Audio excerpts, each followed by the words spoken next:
Regresamos en este rumbo de la mañana, señores, y ya tenemos por acá un hermano y amigo, viceministro de la presidencia, un hombre del deporte, un hombre de la política, un san cristobalense de verdad. Bueno, señor Benny Metz. Gracias a ustedes por la invitación, saludarlos, ¿verdad, amigos? De tiempo, además que le sigo su carrera y los felicito porque han hecho una alternativa en las mañanas que cuando trato siempre o frecuentemente escucharlo. Y de verdad que agradezco también que el día de hoy les hagan el espacio a nuestra provincia de Cristóbal, justamente un mes después de la tragedia que nos pasó. Claro. Benny, tú sabes que conversábamos con Pablo Esteves. Pablito. Lo escuchaste en una parte de la intervención y Pablo nos daba una panorámica muy completa de la situación a un mes. Él, por ejemplo, iniciaba la conversación con nosotros admitiendo y reconociendo que muchos de los compromisos que el gobierno hizo, como unas ayudas con los familiares de los fallecidos y los heridos, se han estado cumpliendo, que el sector privado también ha hecho unas donaciones, está eso, que se han estado reuniendo con los familiares y todo eso. Pero también, tú sabes, Benny, que en torno a esta tragedia, y me gustaría escucharlo de ti, porque sé que eres un hombre de adentro y sabes, aunque hay cosas que quizás no se pueden detallar. Pero se ha estado hablando de que hubo un manejo indebido, un conato de incendio que hubo en marzo. Los bomberos fueron, encontraron el peróxido, retiraron una parte, pero entonces después el señor Vidal apareció y se lo devolvieron y lo dejaron ahí. Entonces, yo he sentido como una ausencia del alcalde después del proceso. Yo no sé si es que él se molestó, si es que él tiene algo que ver y está asustado, pero yo siento, después de escuchar a Pablo y lo que yo he estado viendo desde aquí, como que en la acusación que el Ministerio Público encausó, faltan piezas. Entonces yo quisiera que tú como san cristobalense, yo sé que tú estás aquí en tu condición de funcionario del gobierno, pero por encima de eso debe dolerte tu pueblo. Yo soy un ciudadano primero que es un funcionario. ¿Verdad? Entonces, claro, ¿cuál es la realidad del asunto? Porque como que de aquí se ven cabos sueltos. Mira, yo soy muy también respetuoso del debido proceso, tomando en cuenta que me tocó a mí ser edecán de Camino, que es el que maneja el J2. Okay. A raíz de la visita del presidente, que fue al otro día, inmediatamente pasó el hecho y designó al J2 para que hiciera investigaciones sobre eso, y el general Ten también al área de explosivos de la policía, entre otros organismos de investigación del Estado, para que hicieran algunos levantamientos para tener algunas informaciones preliminares, efectivamente, que al final todo eso el Ministerio Público lo recibe y efectivamente el Ministerio Público lo usa como prueba en cualquier proceso que pueda llevar, y que incluso hay un proceso abierto, gente con una persona con medida de coerción y ese tipo de cosas. Yo te puedo decir que sí, perdóname, en la población hay una confusión, yo diría más que una cruce de información o algunas imputaciones que a veces puede ser hasta alegre, hasta cierto punto, pero la población está confundida sobre el origen de estos hechos. Y quien te habla, tú me preguntas a mí, y yo viendo lo que pasó ese día remontándome, yo veo que eso fue una explosión, o sea, fue una bomba. O sea, yo veo eso en Ucrania y no hay mucha diferencia. Y efectivamente yo no tengo una explicación lógica sobre eso. Primero, no soy químico. Segundo, no estamos participando en el proceso investigativo, pero sí la población necesita un informe definitivo en algún momento. Tampoco se puede festinar el proceso, tomando en cuenta de que también tú tienes que entender que a quien tú imputas está su honra también en juego. O sea que hay que ver el tema, cómo se maneja, y la justicia tiene que jugar su rol de equilibrio. Ahora, ¿cuál es, si tenemos la realidad? Casi 40 fallecidos, donde ayer me manda el informe el INASIF, porque soy parte de la comisión, ustedes saben, de dar respuesta a las familias y a las instituciones y demás, y entregaron 10 cuerpos un mes después. Entonces, hoy que ustedes están haciendo este programa, la cual me siento muy satisfecho porque no se deja pasar algo tan importante, pero igual me apena bastante. O sea, yo estoy aquí hablando y para mí no es tan fácil, porque ahí estaba Vitini, una persona que yo conocía, que estaba ahí y falleció. Ahí José Ramírez, el de veterinaria, fue conmigo al Mundial de Qatar, no le pasó nada, pero se lo achepa, o sea que pudo haber, y perdió un compañero y perdimos muchísima gente ahí del pueblo común, y tú te apenas de esa forma, ¿verdad? Claro. Sin embargo, tengo que decirle a ustedes que lo que anhela el pueblo de San Cristóbal, más allá de la confrontación mediática, más allá de que un video salga viral, diciendo improperio frente al Palacio de Justicia con razón o sin razón, o la gente indignada, ¿verdad? Para decirlo de alguna manera, es que San Cristóbal tenía que volver a la paz y a la tranquilidad. Y yo hice un llamado, día después, sin ningún ánimo político, ni mucho menos, a que San Cristóbal se levantara. Porque si no nos levantamos de las propias cenizas, vamos a estar removiendo siempre entre los escombros lo que hay. Entonces, yo creo, Elvin, a todos los amigos del panel, que hay que tener la conciencia o la mente tranquila y tener la paciencia necesaria para confiar. Lo que sí yo con Pablito discutí el lunes en un programa que él participa, yo decía que viendo un poquito el reglamento del Ministerio Público, había que declarar complejo este proceso y crear una comisión de fiscales que apoyara la fiscal local de San Cristóbal en lo que falta por investigar, porque tiene un plazo para investigar, ¿verdad? Y de igual manera, la Suprema Corte de Justicia, de alguna manera, sin meternos nosotros en el Ministerio Público, que ha sido la bandera del presidente nunca ha querido tocar, y sin meternos mucho menos en el Poder Judicial, pero el presidente de la Suprema, Luis Henry Molina, debería también de pedir el traslado de ese proceso fuera de San Cristóbal. Porque mientras estemos discutiendo en San Cristóbal, puede haber pruebas contaminadas, puede haber gente agrediéndose verbalmente, evidentemente esperamos que no llegue más allá de agresión verbalmente, y esa provincia tiene que levantarse porque demasiado ha pasado San Cristóbal históricamente y muy olvidada que fue por mucho tiempo, para que tengamos nosotros que estar dura el proceso, y el proceso dura 10 años. ¿Vamos a estar nosotros peleando 10 años en San Cristóbal el tema? No puede ser. Hay que sacar de San Cristóbal ese proceso. Bien. Y yo, porque no puedo ejercer como abogado, porque estoy en la función que tengo, pero si fuera abogado independiente, hasta hubiese hecho recursos a esos fines y me meto en el proceso, de alguna manera, porque imagínense ustedes, y perdóname, familias, gente relacionada, gente que los apellidos allá se cruzan en todo el mundo es montado, todo el mundo tiene un apellido cruzado de alguna manera, el Uribe y demás, o sea, ya sea de Cambita, ya sea del municipio, hay muchos, los Puellos, hay muchas familias que están de los dos lados. Entonces tú estás dividiendo familias en el territorio. Entonces yo creo que hay que buscar la manera que ese proceso tenga un curso que debe llevar con investigadores de verdad, o sea, que le falten más elementos y con el nivel de fiscal y del debido proceso esté fuera de San Cristóbal. Esa es mi posición. Esa es una posición particular y personal. Tú que estás con ese acercamiento con la sociedad civil de San Cristóbal, con los afectados, con la familia, me gustaría saber si sabes cuál es la postura de esas familias que perdieron un familiar ahí, si van a demandar, porque escuché muchos que dijeron que iban a proceder a demandar al ayuntamiento, a las empresas, a la empresa Vidal Plus, sí. A los bomberos. Sí. Escuché familias que tenían esa postura. ¿Qué has escuchado tú en ese sentido? Igual, hay gente que se sumó a las acciones que presentó el Ministerio Público, un derecho que le asiste al afectado de la víctima a constituirse en querellante. Hay gente que lo hicieron, dieron calidad de varios abogados sobre algunas familias. Hay otras familias que han preferido guardar su luto y ver y no buscar culpables, o sea, porque es muy diverso. Tú estás hablando de 38 familias directas, tú estás hablando de casi 60 heridos. Cada día ha pasado de que el hecho para acá menos heridos porque se han salvado uno y otros han fallecido. Sí. Pasan de heridos fallecidos. Yo tengo que recrearle a ustedes decir lo que yo viví. Yo estuve a los 2 días con las primeras 27 familias en una reunión como esta. Y se lo digo a ustedes y me engrifo la piel, porque fue muy difícil para mí escuchar a esa gente que no se habían dado a su familiar todavía, o que habían entregado a 2 o 3 el cadáver ahí mismo porque fueron isofactos reconocidos, y esa gente buscando respuestas de nosotros. Y gracias a Dios teníamos ahí al general Méndez con nosotros acompañando ese proceso, que tiene mucha experiencia en temas de crisis y demás, que pudo manejar muchas situaciones.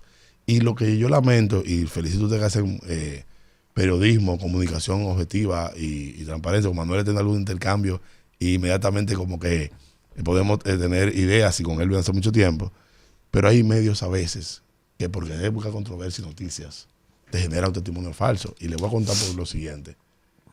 iba a denunciar la esposa a la persona desaparecida, porque primero la calidad de desaparecido, ¿verdad? Pero iba el papá a la gobernación y decía que nadie lo ha atendido, que nadie ha dado respuesta, que nadie tal cosa, pero que tenemos registrado era la esposa.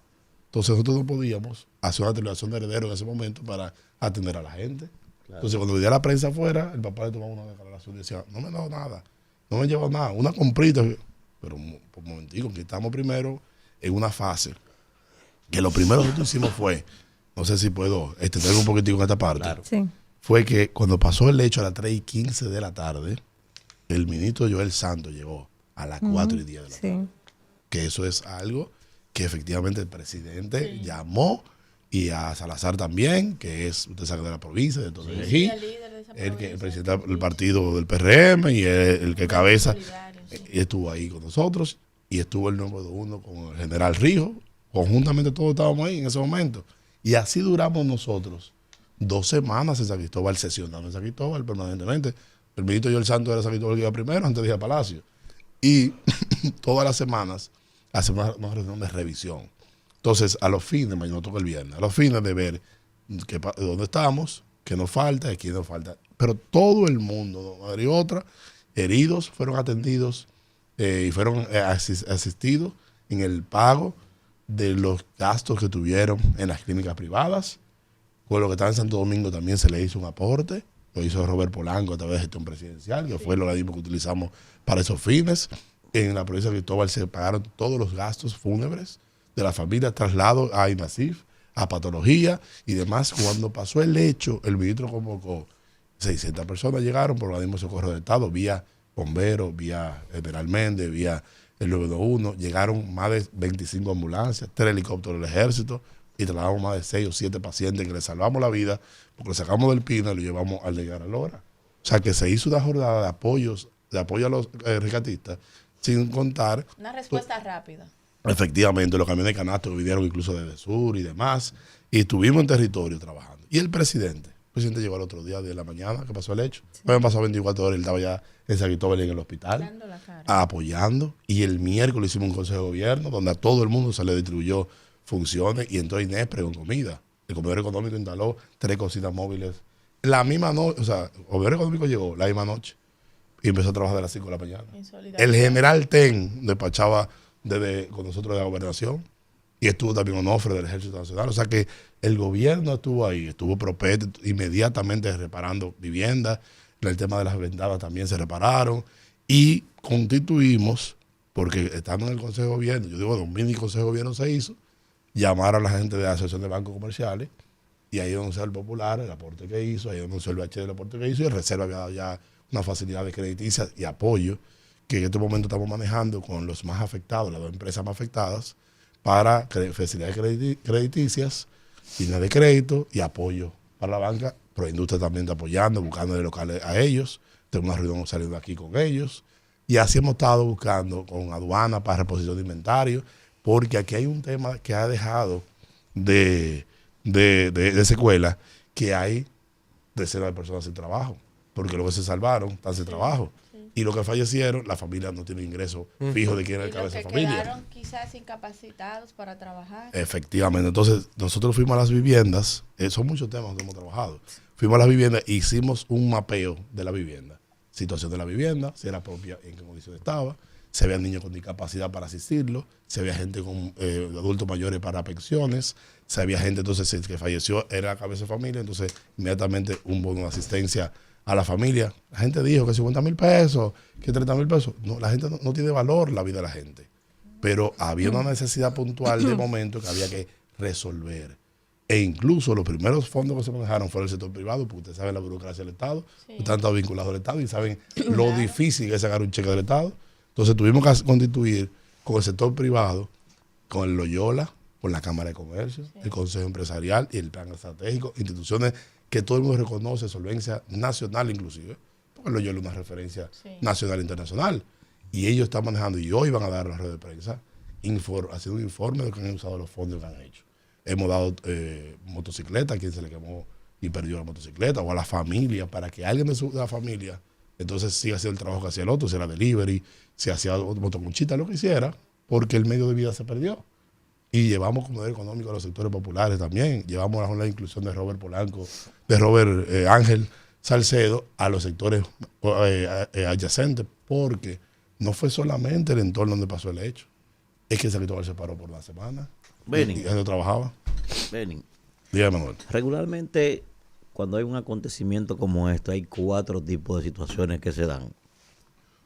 Lo que sucedió, lo que dicen las autoridades, lo que piensa la gente y lo que un grupo también quiere escuchar. Tú que tienes contacto permanente con la gente del pueblo de San Cristóbal, independientemente de lo que han dicho las autoridades, ¿qué piensa la gente del pueblo de San Cristóbal que ahí pasó? Si yo te digo que la negligencia fue la inobservancia, por no decir la responsabilidad directa, ¿verdad? Pero como decimos los abogados, por acción o por omisión, yo creo que ahí operó la omisión. Por mucho tiempo, Desconocimiento. la gente, yo digo omisión, Debilidad institucional. porque había, sí, un conglomerado de hechos Sí. que, tipificado tal vez legalmente, la omisión es la madre de todo. Que tú no hacer sabiendo que hay algo. Entonces, lo que pasó en marzo que tú hablaste, efectivamente tal vez hubo que hacer alguna acción. Pero yo igual quiero preservar un poquitico lo que es el proceso que se está llevando. Pero sí hay una inconformidad de alguna manera, porque se pudo haber tal vez previsto algo. Hablando con algunos de los empresarios, propietarios de locales afectados, ellos se expresan en ese sentido, que habían llamado la atención, me han dicho, yo como es un tema muy municipal y muy de normativa local, no manejaba ese tema y me sorprendió igual que todo el mundo. Yo no sabía ni siquiera que estaba esa empresa ahí, o sea, se decía. Y ya Pablito mencionó a unos amigos nuestros que eran los propietarios o los que tenían arrendamiento del local, en salvaguardando a ellos, hace muchos años ellos se arrendaron y no lo prohibía tampoco el proceso. Yo lo que sí entiendo es que los ayuntamientos, tú que fuiste directora municipal, del distrito municipal, muchas veces las cosas que hacen las gestiones anteriores no se revisan o se dan por default de que ya tiene un derecho adquirido, déjalo ahí. Lo que sí se estaba haciendo ahí era, se iba a hacer un parque municipal. Lo que sí era que a las 10 de la mañana otro día íbamos a estar nosotros ahí, dando el primer palazo al parque municipal de San Cristóbal, con el ministro de Obras Públicas. ¿Tú te imaginas? Con el alcalde, con los senadores, con funcionarios de urbe, de Parquete RD. Y no te voy a decir el presidente porque varias veces el presidente posiblemente anunciaba que iba a acompañarnos, pero por la agenda no podía. ¿Ustedes se imaginan eso? Entonces, es algo, y perdón que me vaya aquí, es algo que yo no quisiera entrar en ningún tipo de especulación, de mucho menos porque no me corresponde.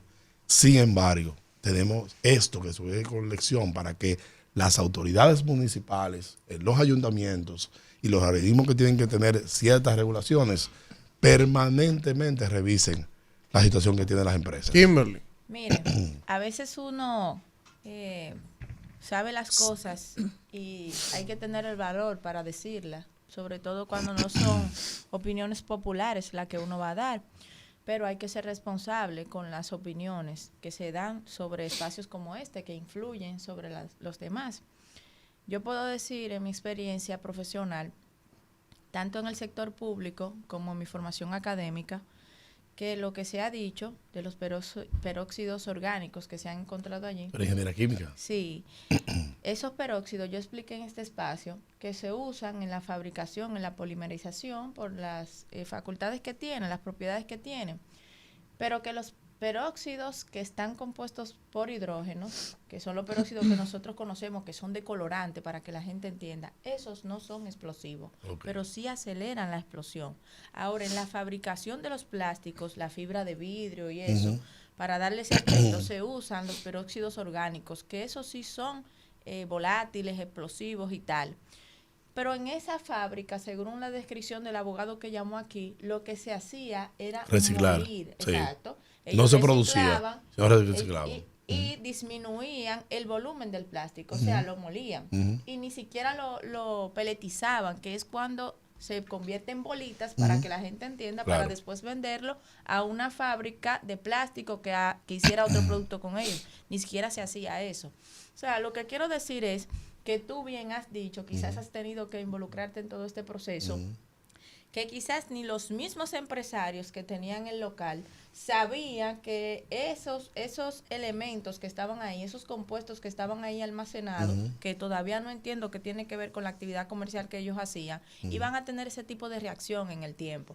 Y yo quiero decir aquí responsablemente que el Ministerio de Medio Ambiente y Recursos Naturales tiene que actualizar sus reglamentos constantemente, porque los ayuntamientos, aunque tienen la responsabilidad en el papel de tener un organismo de medio ambiente dentro del ayuntamiento que revise esto, La no capacidad. recibe los recursos, ni siquiera para tener técnicos de planeamiento urbano, para analizar los planos, ni un arquitecto, ni un ingeniero, son muy pocas las ciudades del país, de los 400 y pico de ayuntamientos, porque hay ayuntamientos de municipio y hay del distrito municipal. Imagínate si no tienen los técnicos para dar los permisos para analizar un plano siquiera de una ciudad. Mucho menos. Imagínate si tienen un departamento de medio ambiente adecuado para contratar un profesional en la materia para que analice y dé un permiso de no gestión para la instalación de este tipo de empresas.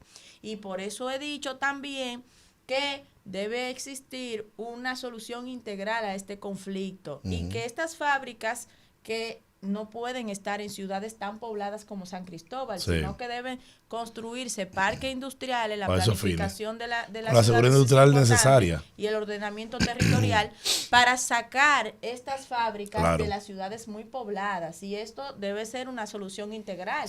Entonces, de situaciones como esta solamente queda aprender y esa zona para mejorar las debilidades institucionales que ya tenemos. Y esto se resuelve con recursos, porque no le podemos exigir a un ayuntamiento que cumpla un reglamento si no le damos el dinero para contratar los técnicos necesarios. No, y quería decir, bueno, excelente explicación ahí, Kimberly. Esa zona, 40 personas fallecidas y 60 heridos, es demasiado. O sea, uno es mucho, ¿verdad? Claro. Y no fueron más porque no era una zona residencial. Es una zona que se ha convertido en zona comercial. La Lejer casi comercial completa, la Constitución también, y la General Cabral también, que son las principales avenidas de San Cristóbal, y la Libertad también, que son las 4 avenidas para Ayala que andan en San Cristóbal el perímetro de 500 metros a la redonda. Si eso hubiese pasado en otra zona, imagínese usted lo que ya ha acontecido, porque tuvimos el Poliplaza en su momento. Entonces hay temas que, como tú decías, tal vez la población llega donde está en la fábrica, pero en este caso no era así. La fábrica llegaron donde estaba la población. Exactamente. Entonces, ahí que está el tema de regulación. La planificación de la ciudad. Efectivamente. Benny, yo quiero, hermano, agradecerte esta conversación, este diálogo tan interesante. Vamos a tener que invitarte otra vez, ya para que hablemos de política. Del proyecto, senador. Política, la candidatura, el asunto, cómo es que está la correlación allá, que si la alianza... Bueno, tenemos del día 3 para eso. Que si la alianza lo va a poner en aprieto, no. Entonces, pero agradecerte porque nos has traído una retrospectiva desde el Estado que muchos de nosotros no conocíamos. Por ejemplo, todos esos detalles de todo lo que se movilizó, porque uno vio evidentemente la presencia rápida y oportuna del Estado ahí, del gobierno. Joel estuvo ahí, todo el mundo estaba ahí. Se vio, pero... Y el seguimiento. Eso, el seguimiento. Yo tengo un personal del Ministerio de la Presidencia, que está escrito al Viceministerio, permanentemente en la gobernación trabajando. En la gobernación y el Politécnico Loyola. A los fines de seguimiento, que las cosas se den y tengan resultados. Y tengo que denunciar, perdóname, finalmente, el próximo jueves 26, se va a hacer una jornada como la que hace el PROPED de inclusión, pero una jornada de asistencia a las familias. Psicólogos, entrega de algunos apoyos y asistencia, acompañamiento con temas de becas que hemos logrado conseguir, el tema también de algunos temas de ubicación laboral para algunas personas que fueron también quedadas fuera del sistema. Excelente. Y entre otras facilidades. Y vamos a hacerlo el próximo jueves a esos fines. Lo anunciamos el día de hoy y más detalles más cerca yo le comparto la información. Brevemente. Y Alfredo de la Cruz, que de allá, que nos acompañe porque la máquina de Santo Domingo. Lo sacamos de Yaguate. Brevemente, claro, sabes que esta semana amigo nuestro han fallecido 2 personas más, sí, así es. lamentablemente. Así es. esas personas, ¿ustedes los contactan inmediatamente, la No, familia o ellos? Porque ustedes tienen la lista de los heridos. Ya eran parte de las personas heridas. Hay uno de ellos, señores. Uno le duele hablar de este tipo de cosas. Pero hay uno que le murió la esposa. Y una persona herida se tiró de un segundo piso en el hospital, desesperado. Wow. O sea, ustedes saben la gravedad de estos hechos. Un drama. Entonces, no se puede jugar con la integridad de la gente. Así es. Y agradezco que ustedes no hayan hablado de política, porque yo lindo totalmente estos hechos con el tema político. Y yo digo, mi campaña llegó hasta el 14 de agosto.